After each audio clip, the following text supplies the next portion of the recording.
하나님의 말씀은 이사야서 7장 14절 함께 봉독하겠습니다. 그러므로 주께서 친히 징조를 너희에게 주실 것이라. 보라, 처녀가 잉태하여 아들을 낳을 것이요 그의 이름을 임마누엘이라 하리라. 아멘.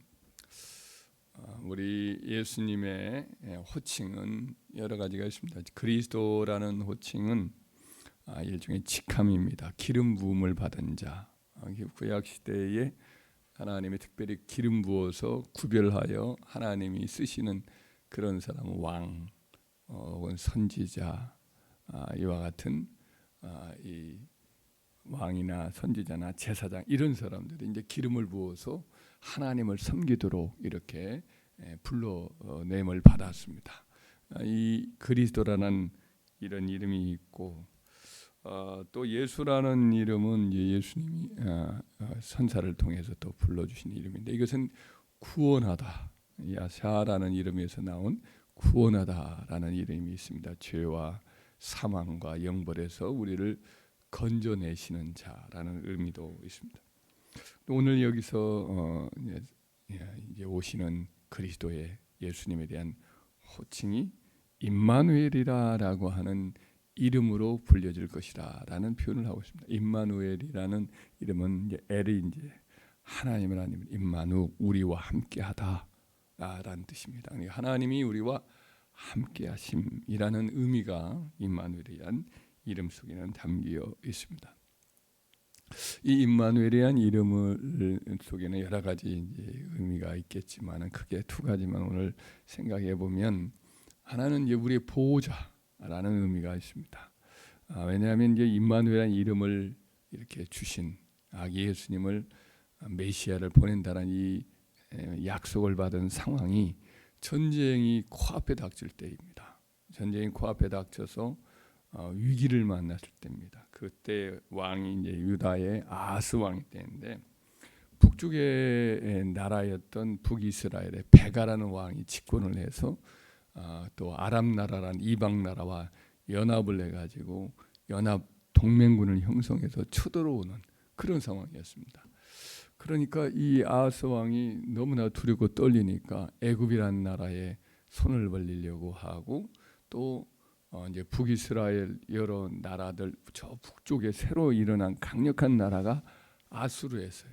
아수르라는 강력한 나라가 이라크 북부 지역에 있는데, 그날에 사람을 보내고 나중에는 자기가 또 직접 가기도 하는데, 그 나라에 손을 빌려서 이제 아람 나라와 그리고 북이스라엘 왕을 나라를 또 이제 정복을 하고 막아내려고 하는 외교 전략을 펴요. 하나님께 기도하고 하나님을 의지하고 하나님의 도움을 청하려는 생각은 하지 않고, 이와 같이 사람과 세력을 의지하려고 하는 그와 같은 상황이었습니다. 그때 이제 선지자 이사야가 그에게 나타나서 바로 여러 모양으로 하나님을 의지하라, 하나님을 신뢰하지 않으면 굳게 서지 못하래. 오늘 9절 말씀 한번 읽어보면, 한번 읽어볼까요? 에브라임의 머리는 사마리아, 사마리아 머리는 르말레의 아들이니라. 만일 너희가 굳게 믿지 아니하면 너희가 굳게 서지 못하리라. 이제 서다라는 단어가 아멘, 우리가 아는 아멘이란 단어에서 나온 원래의 근원인 아만이란 단어예요. 그래서 아만이란 단어에서 믿는다라는 단어가 나오는 거예요. 또 똑같은 단어를 반복하는, 너희가 굳게 믿지 아니하면 굳게 서지 못한, 서다라는 의미도 아만이란 단어에 있습니다. 기둥이란 단어, 아멘은 또 진실하다, 변함없는 신실함을 의미하죠. 그래서 우리가 동어 반복어라고도 할 수 있어요. 그래서 근데 일종의 비유이기도 하고 의미가 있는 게, 믿어야 우리는 굳게 서는 거예요. 믿지 않으면 우리는 흔들리고 무너질 수밖에 없는 거거든요. 그래서 이 말을 하면서 네가 믿지 아니하면 또 동일하게 또 이렇게 설 수도 없을 것이다, 이 말을 합니다만은 안 믿어요. 믿지 않으니까 무너져 있는 거죠. 믿음이 있어야 우리는 흔들리지 않고 기둥처럼 우리 인생을 살아가는 거거든요. 그래서 이와 같은 경고를 하고 나서, 그래서 결국은 그들에게 하나님이 친히 표적을 주는데 그게 그리스도에 대한 약속을 주십니다. 임마누엘에 대한 약속을 주시. 그 이후에 이제 8장에도 똑같은 이 임마누엘이라는 이름을 한 번 더 쓴 적이 있는데 8장 8절 보면 흘러 유다에 들어와 가드가의 목에까지 미치리라. 임마누엘이여 그가 펴는 날개가 내 땅에 가득하리라 하셨느니라. 여기서 이제 임마누엘 그리스도를 얘기하거든요. 그분이 사랑의 날개 또 독수리 날개 같은 날개로 그의 백성을 보호하고 건지는 그와 같은 약속이 있습니다. 이방 나라가 또 공격이 올 때 또 동일하게 지켜내신다. 10절에 똑같은 말씀. 민족들이 함성을 지르고 쳐들어올 때에 8장 10절에 보면 그러나 끝내 이루지 못하리라. 말을 내버라 끝내 시행되지 못하리라. 이는 하나님이 우리와 함께 계심이라. 이는 하나님이 우리와 함께 계심이란 말이 임마누엘이란 뜻입니다. 그 원문에는 그렇게 되어 있어요. 그래서 하나님이 함께 하시기 때문에 이방 나라가 아무리 공격하고 함성을 지르고 쳐들어와도 하나님이 그 백성을 독수리처럼 딱 지켜주신다. 이런 약속을 주셨어요. 그래서 그리스도는 우리와 함께 하십니다. 그래서 그분만 함께 하시면 우리는 천하무적인 거예요. 그분이 우리에게 함께 하시면서 도와주시면 아무리 어려운 난관이 있고 전쟁이 있고 뭐 큰 위기가 있고 그러더라도 그분이 우리를 지키시고 건지시고 보호해 주시는 것을 믿으시기를 바라요. 예수님이 이 땅에 오셨을 때 그런 일을 친히 해 주셨잖아요. 배고플 때는 오병의 기적을 베풀어 주시고 자녀가 막 위기를 만나고 죽어가요. 그 예수님만 의지하면 예수님이 그 죽어가는 자녀까지도 살려주시고 병을 고쳐주시고 풍랑이 있는 바다에 제자들이 막 빠져들어갈 때 버선발로 물을 받고 오셔서 친히 건져주시기도 하시고 그래서 우리는 하나님의 아들이신 예수님이 함께 하시면 우리는 어떤 경우에도 두려울 게 하나도 없는 줄 믿습니다. 할렐루야. 네, 아무리 뭐 세상이 흔들리고 소란스럽고 우리의 죽음이 닥쳐온다 해도 예수님이 함께 하시기 때문에 우리는 두려울 것 없다. 걱정할 것 없다. 이것을 확신하고 우리 주님을 의지하길 바라요. 또 한 가지 임마누엘이라 하는 이름에서 우리가 생각할 수 있는 것은 하나님과의 교제는 오직 예수님 안에만 가능하다. 그분을 접촉해서만 우리는 생명의 근원이신 하나님과 함께 할 수 있고 또 그분과의 관계에서 우리는 영원한 생명을 누릴 수가 있다. 이것을 상기하게 해주지요. 인간은 이제 아담과 하와 때 이래로 하나님과의 생명적 접촉점을 잃어버렸어요. 하나님만이 생명 그 자체지요. 하나님은 만날 수 없어요. 인간은 이제 죄로 죄인이 되어버렸기 때문에 하나님 앞에 살 수 없는 존재가 되었습니다. 하나님을 뵈려고 하면 뵈면 그냥 곧 죽어요. 죄인이기 때문에. 그래서 하나님은 이제 하나님과 우리 인간 사이에 중보자를 세우는데 이스라엘 백성들을 하나님이 택하시고 자기 백성으로 삼으시는 그런 은혜를 입었지만은 하나님이 친히 나타나면 죽으니까 함께할 수가 없으니까 중보자인 모세를 세워요. 그래 모세를 통해서 율법을 주시는데 시내산에 그를 불러온 다음에 맨 처음 그에게 주신 명령이 뭐냐? 성막을 지으라는 거예요. 성막을 지으라는 명령이 하나님이 가장 첫 번째 주신 중요한 임무였고 그것이 가장 중요한 일이었어요. 왜냐하면 성막이 없으면 하나님이 이스라엘 백성과 함께 거주할 수가 없어요.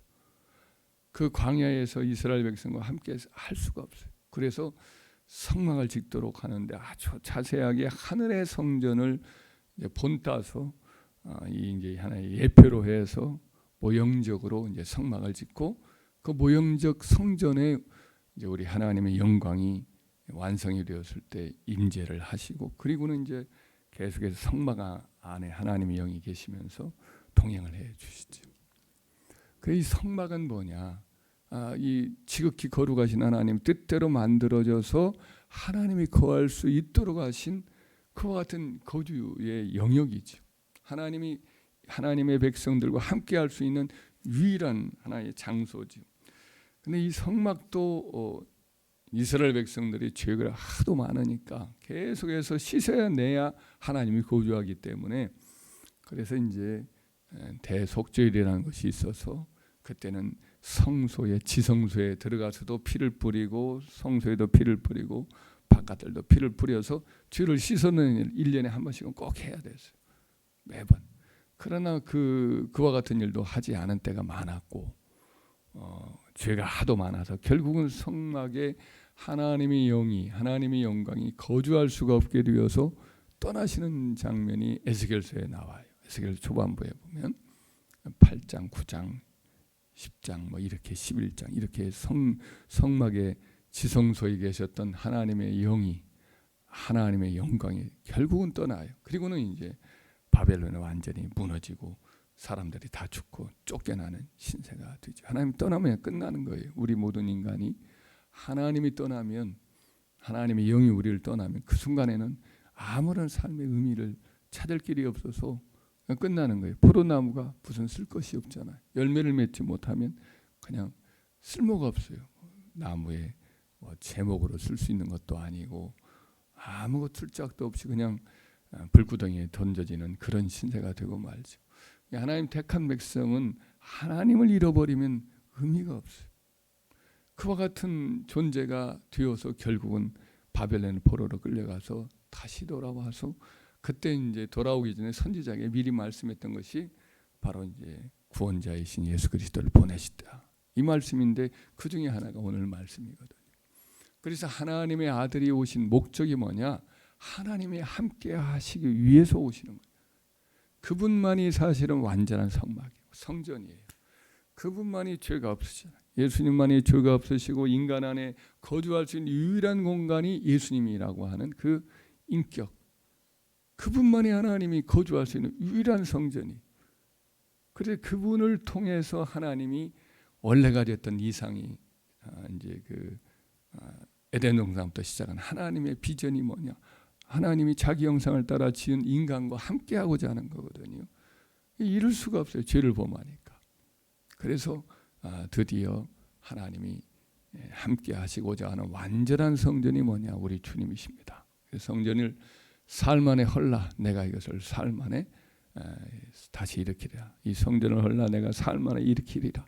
그 말씀하신 대로 완전하고 유일한 성전은 우리 예수님이신 줄 믿습니다. 그래서 그분 안에서 하나님이 자기 택한 백성과 함께 거주할 수 있는 유일한 장소가 성전이죠. 그래서 우리가 이제 하나님 생명이시고 빛이시고 완전한 영광이신 하나님 앞에 설 수 있고 함께 살 수 있는 유일한 접촉점은 뭐냐? 예수님이시죠. 예수님을 통해서만 우리는 하나님과 우리가 함께 할 수 있고 영원히 거주할 수 있는 은혜가 있게 되고, 천국도 바로 우리 예수님이 계시기 때문에 우리가 그곳에서 예수님을 통해서 영원하신 하나님과 함께 사는 장소가 되는 줄 믿습니다. 그런 의미에서 예수님은 바로 임마누엘이다, 이런 의미로 이게 생각할 수가 있습니다. 첫째는 하나님이 우리와 함께 하셔서 우리를 지켜주시고 보호하신다, 우리를 살리시고 우리를 건지시고 우리를 위해서 싸워주신다 라는 의미가 있고, 두 번째는 하나님이 영원히 우리와 함께 할 수 있는 유일한 완전한 안전한 장소가 바로 우리 예수님이다. 그분이 우리의 성전이고 또 우리의 생명의 접촉점이다. 내가 곧 빛이요 진리요 내가 길이요 진리요 생명이니 나로 말미암자구나 아버지께 올 자가 없다 하신 말씀이라든지, 나는 세상의 빛이니 나를 믿는 자는 어둠에 다니지 아니하고 생명의 빛을 얻으리라 라는 말씀이라든지, 모든 것들이 예수님의 유일한 하나님과의 교제의 접촉점이다, 이것을 말씀하고 있습니다. 날마다 우리는 임마누엘로 오신 우리 주님을 의지함으로 하나님과 우리와 함께 교제하고 또 그분이 우리를 통해서 일하시는 놀라운 은혜를 누리는 저와 여러분 되기를 주의 이름으로 축원합니다.